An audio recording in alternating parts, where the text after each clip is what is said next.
Bismillahirrahmanirrahim. Allahu Akbar, Allahu Akbar, Allahu Akbar. La ilaha illallah, Allahu Akbar, Allahu Akbar, walillahil hamd. Assalamualaikum warahmatullahi wabarakatuh. Salam sejahtera untuk sahabat semua.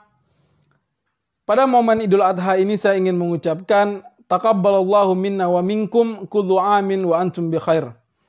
Hari ini kita merayakan salah satu hari terbesar umat Islam, yaitu Idul Adha. Kalau kita perhatikan kondisi umat Islam hari ini, yang merayakan Idul Adha dengan penuh dengan keterbatasan dan cenderung dalam kondisi keprihatinan, patutlah kita jadikan hari ini sebagai hari pertaubatan kita bersama kepada Allah Subhanahu wa Ta'ala.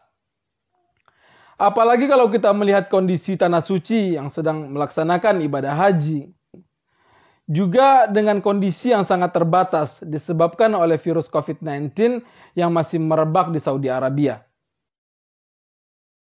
Saya pribadi mendukung langkah yang dilakukan oleh pemerintah Saudi Arabia yang meniadakan ibadah haji seperti biasa, seperti tahun-tahun sebelumnya. Ini guna menekan penyebaran COVID-19 dan demi keselamatan jemaah haji sendiri dan juga masyarakat Saudi pada umumnya. Namun yang harus kita pahami adalah urusan pelaksanaan ibadah haji bukan hanya menyangkut urusan dalam negeri Saudi semata, tetapi ini urusan 1,5 miliar muslim di dunia.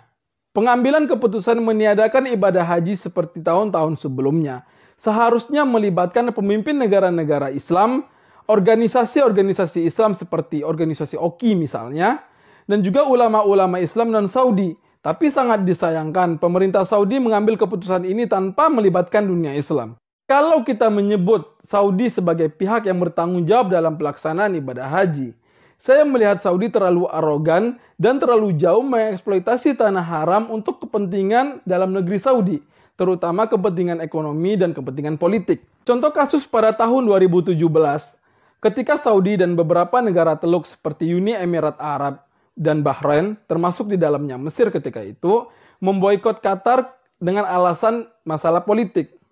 Dan dalam waktu yang bersamaan, Saudi melarang jemaah haji dan jemaah umroh dari Qatar untuk masuk ke tanah haram.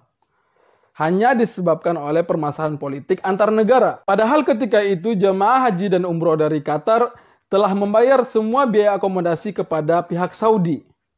Ini menyebabkan kerugian yang tidak sedikit pada jemaah haji dan umroh dari Qatar. Ketika itu mencapai sekitar 100 juta rial. Dari sisi ekonomi, haji menjadi sumber pendapatan terbesar Saudi kedua setelah minyak. Dalam visi 2030, Muhammad bin Salman ingin Saudi terlepas dari ketergantungan terhadap minyak. Sebagai gantinya, Muhammad bin Salman membangun sebuah proyek besar yang dia sebut sebagai wisata religius, yang mana nantinya Al-Haramain menjadi tujuan para wisatawan dan para peziarah ketika berkunjung ke Saudi. Atas nama memperluas ruang bagi para wisatawan dan para peziarah nantinya, Muhammad bin Salman menghancurkan banyak situs-situs bersejarah umat Islam di sana. Misalnya, rumah Khalifah pertama Abu Bakar As-Siddiq digusur untuk dibangun di atasnya Hotel Hilton. Dan contoh lain misalnya juga rumah Sayyidah Khadijah, istri pertama Rasulullah SAW, dan rumah Arqam bin Abil Arqam. فندق هيلتون على أنقاض بيت الخليفة الراشدي الأول أبي بكر الصديق.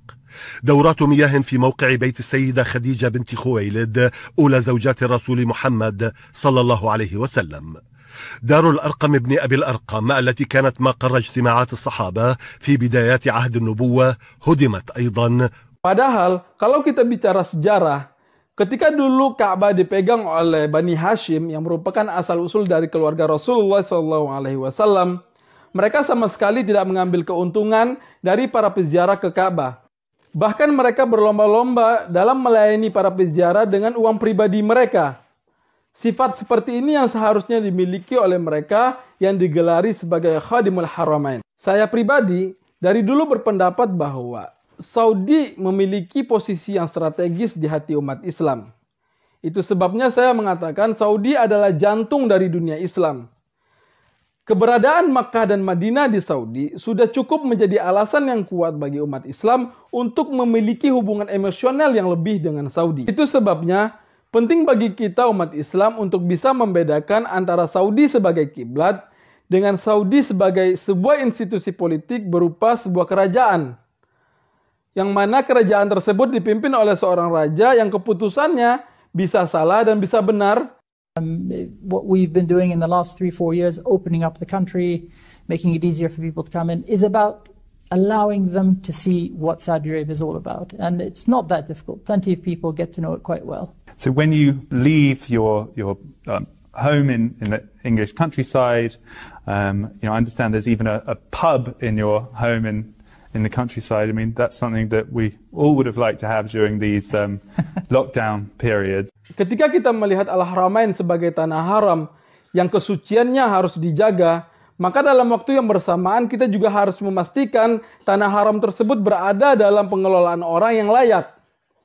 Bukan berarti ketika kita mengkritik pemerintah Saudi atau langkah-langkah politik pemerintah Saudi, kita benci terhadap Islam. Sebenarnya ada permasalahan yang lebih serius saat ini daripada sekadar permasalahan pelaksanaan ibadah haji, yaitu posisi Saudi sendiri di dalam dunia Islam. Sebagai jantung dari dunia Islam, seharusnya Saudi memompahkan darah kebaikan kepada negara-negara Islam. Namun pada faktanya, Saudi justru membawa virus kezaliman dengan menjadi kekuatan utama dalam kontra Arab Spring. Saya pribadi melihat Saudi sebagai kerajaan tidak hanya tersandra oleh politik jahat para pemimpinnya, tetapi Saudi juga telah dijadikan alat oleh asing untuk menghajar dunia Islam itu sendiri. Contohnya dalam kasus kudeta militer di Mesir yang dilakukan oleh Abdul Fattah As-Sisi terhadap Presiden Mesir yang sah, yaitu Muhammad Mursi. Ketika itu Raja Abdullah menjadi donatur utama dalam melakukan kudeta tersebut.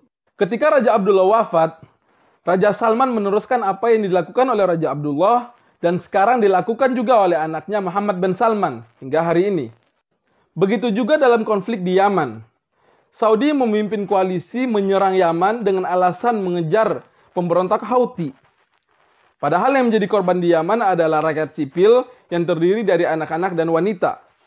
Bahkan yang menjadi masalah adalah ketika Saudi mengejar Houthi ke Yaman, justru roket-roket Houthi menyerang ke dalam negeri Saudi sendiri. A group of eminent experts has reasonable grounds to believe that the governments of Yemen, the United Arab Emirates, and Saudi Arabia are responsible for human rights violations. Jadi, kalau kita perhatikan konspirasi yang dilakukan Saudi ini hampir menimpa semua negara-negara Islam, mulai dari Tunis, Mesir, Yaman, dan dalam kasus terakhir di Malaysia yang menimpa Najib. ولا أعطيت له من شخصية سعودية غير حقيقية ولم تقبل الحكومة الماليزية بهذا الادعاء. في البداية اعترف بأنها ليست منهم، ولكنه قال بعد ذلك إن المال هدية من شخصية سعودية. من هو؟ هذا أمر غير واضح بالمرة. وعند هذه النقطة فإن ما حدث من قبل السعوديين ليس جريمة ضدنا، ولكن الذي حدث هنا هو الجريمة، ونحن نتخذ إجراءات ضد نجيب لأنه لم يتمكن من توضيح من أين أتى بالأموال، ونحن لم نقبل ادعاءه بأنها هدية من شخصية سعودية. Kegagalan demi kegagalan yang menimpa rezim Saudi di dalam dunia Islam ternyata juga diikuti oleh kegagalan di dalam negerinya sendiri. Kemiskinan dan kebebasan berpendapat saat ini menjadi dua permasalahan penting yang sedang dihadapi oleh rakyat Saudi. فإنهم يقولون لي قومي لأنهم مأمورين من جهة البلدية أن البائع المتجولين هذا لازم يقولون إذا ما عندهم تصريف يعني ما يبسطوا في الشارع. Sejak Raja Salman berkuasa, dibantu oleh anaknya sebagai putra mahkota Muhammad bin Salman, seringkali Saudi menaikkan pajak bagi rakyatnya. Dan dalam waktu yang bersamaan, banyak bantuan bagi rakyat Saudi yang dipangkas. Di sisi lain, rakyat yang mulai menasihati kerajaan, seperti para ulama, aktivis, dan akademisi, mulai banyak yang ditangkap. Beberapa nama yang ditangkap oleh rezim Saudi, misalnya dari kalangan ulama, kita mengenal Syekh Salman Audah atau Syekh At-Tarifi. Kedua nama tersebut hingga saat ini tidak diketahui nasibnya. Dari kalangan akademisi, kita mengenal Syekh Abdullah Al-Hamid. Beliau seorang ahli konstitusi di Saudi.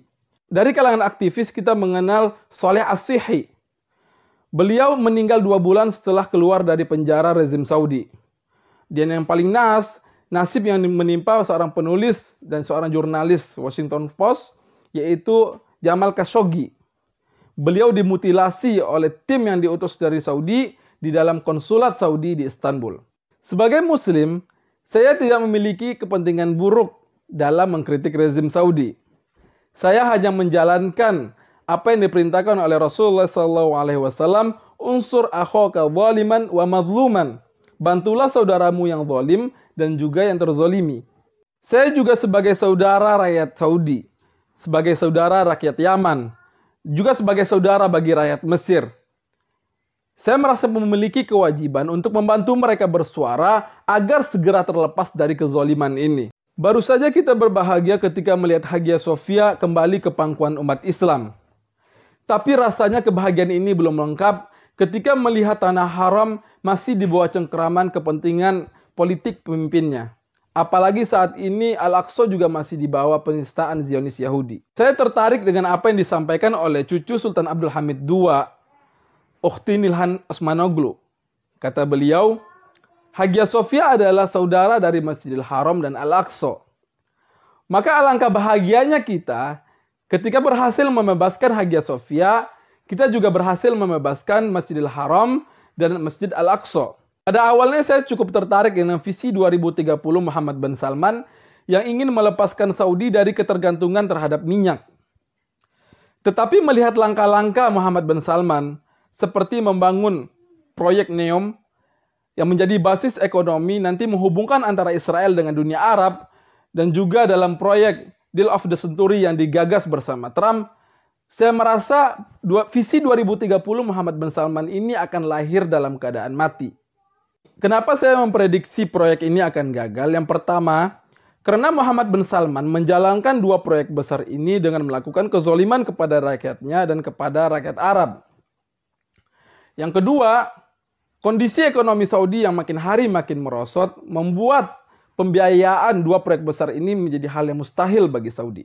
Sebagai penutup, saya ingin menyampaikan bahwa Saudi akan selalu menjadi unsur penting dalam dunia Islam, dan Saudi juga akan selalu menempati tempat istimewa di hati umat Islam selama Makkah dan Madinah masih menjadi bagian dari Saudi. Itu sebabnya kita harus membantu rakyat Saudi agar terbebas dari kezaliman ini, agar Saudi kembali kepada tempat yang semestinya di dalam dunia Islam. Sekarang timbul pertanyaan, bagaimana jika melawan kezaliman seperti ini justru malah menimbulkan fitnah di kalangan umat Islam?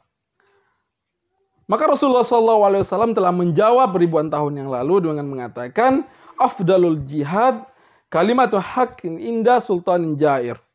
Yaitu sebaik-baiknya jihad adalah mengatakan yang hak di hadapan pemimpin yang zalim. Mungkin sekian dari saya. Semoga bermanfaat. Assalamualaikum warahmatullahi wabarakatuh.